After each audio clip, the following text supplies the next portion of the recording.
We are designing cities where workers are no longer welcome. How can that even happen? But that's what's happening now. We're going to be talking about that article today. Let's get right into it, you guys.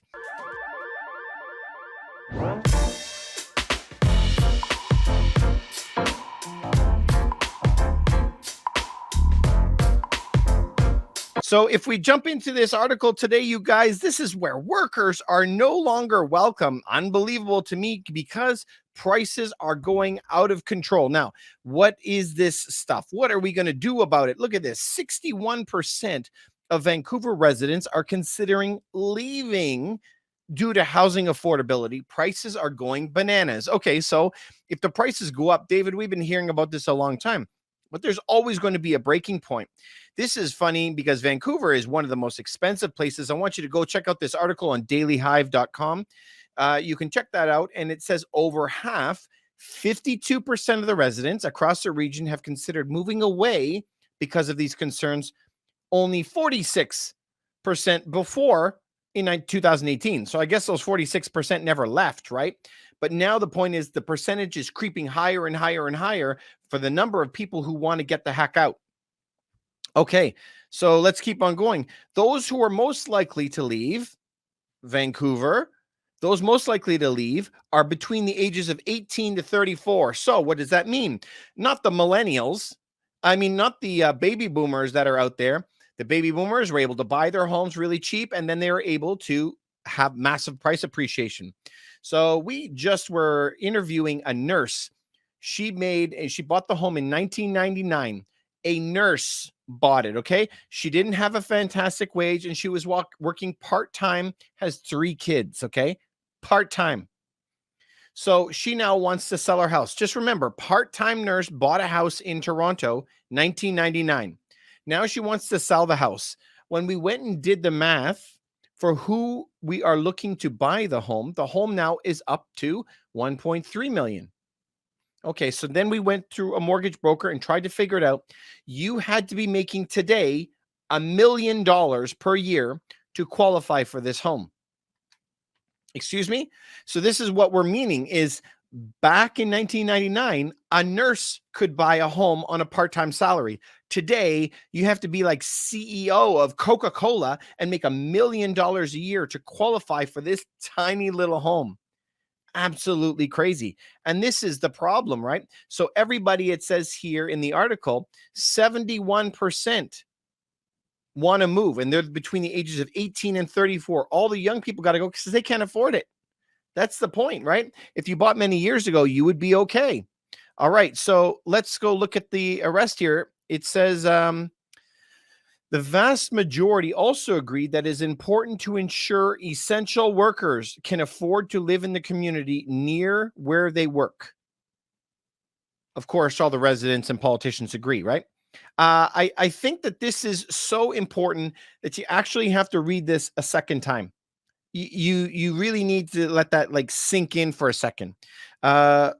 It says that essential workers, the vast majority agreed that it is important to ensure essential workers that they can live in the community. And this is where I am absolutely blown away because this is the same in Vancouver. It is the same in New York. It's the same in Toronto, where we live in Toronto. People cannot afford to live here. So what does that mean for essential workers? Garbage collectors, firemen, police people, it doesn't matter. The list goes on. Nurses. Who else is essential? You guys can think of 1,000 things, I'm sure. But all of these people, none of them make $100,000.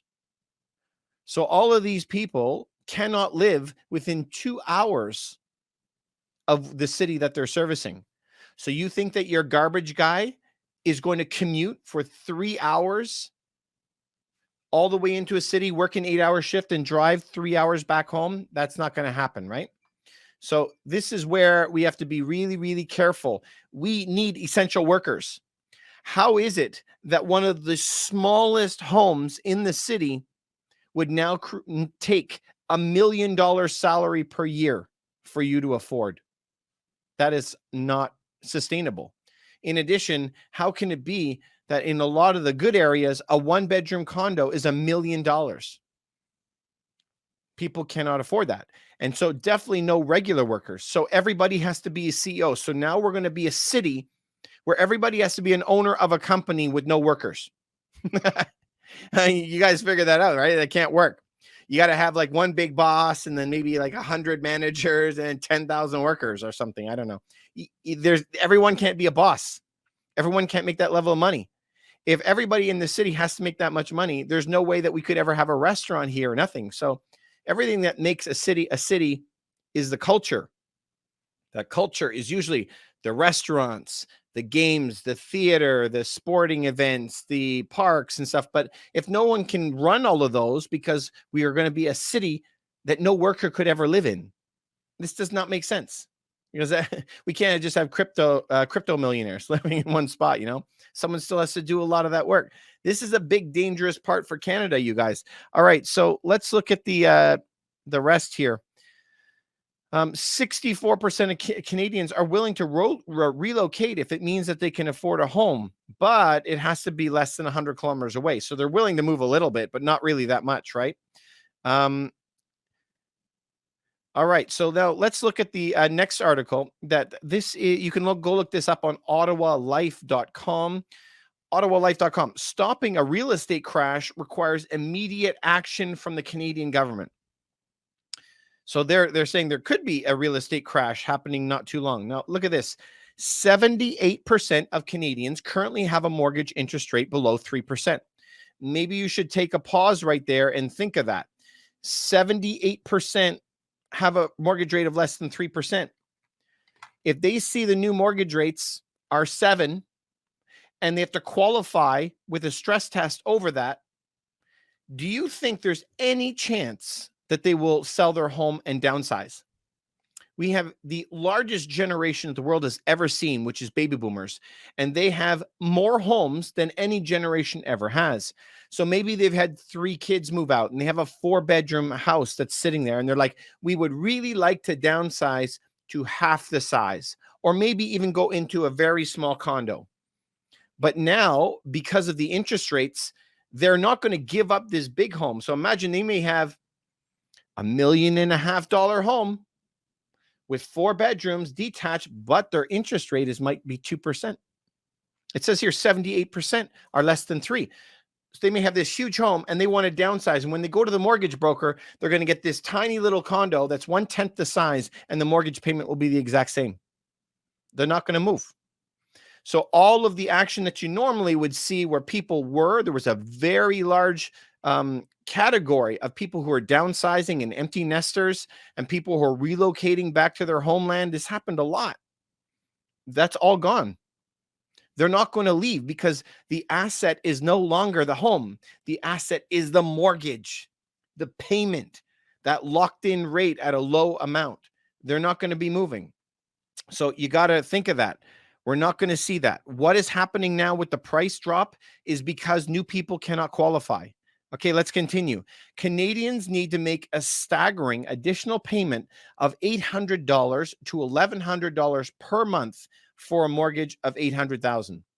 Okay, so this may be a little bit old, you guys, but the average in Toronto was $1,100 per month before we just raised the rates 0.75%. Just think that if you're one guy living alone, one person, one lady, and you're living in a condo by yourself, where are you going to come up with that money? A whole extra paycheck. So this is going to really, really put a lot of strain on people, a lot. Okay, so that is massive payments. Now, this is the other part. So they're saying, okay, your mortgage payment is up. It's stating here $1,100 per month, but it says households are already grappling with inflation in gas, grocery, hydro bills, property taxes. That's right. Everything is going up. But what is his answer? Look at this. Canada needs to introduce a 40-year mortgage. This is what I was saying, guys. If this gets to a 40-year, man, we're in like doomsday territory, man. This is really bad. It gives an example here. Payments on $100,000 and a mortgage at 5%. So between a 25-year payment and a 40-year payment, it only changes your payment by $100. $100. That's not going to change what we're doing. And then we have to lock people into another 15 years of mortgage. Wowzers. Can you believe that? So per 100,000, you're only going to save $100. When you go to a 40-year mortgage, this is almost like interest-only loans, right? This is what they had in the United States in 2004, 5, 6, moving up to the great financial crisis. If we go to 40-year mortgages, I would not be surprised if they do something like that. How else are they going to bring down the price? Listen, how have we always brought down prices for the last couple thousand years? You make more of it. It's more supply. So in that same article, I believe they were talking about CMHC. Oh, no, they don't have it here. But CMHC, guys, is recommending a minimum of 5.8 million homes by 2030. We got 7 years to build 5.8 million homes. Just to put this into context, we need almost 1 million homes per year. We only make 250,000 per year. We would need to quadruple the number of homes being built, which is near impossible. In addition, if you were here yesterday on our live, we were talking about that one of the largest categories, the second largest, was the number of construction workers all laid off. Nobody is building anymore. Projects are going under. So not only did we have to, we were making 250, we need to make 1 million homes a year. Instead of going up quadruple, we're dropping in half.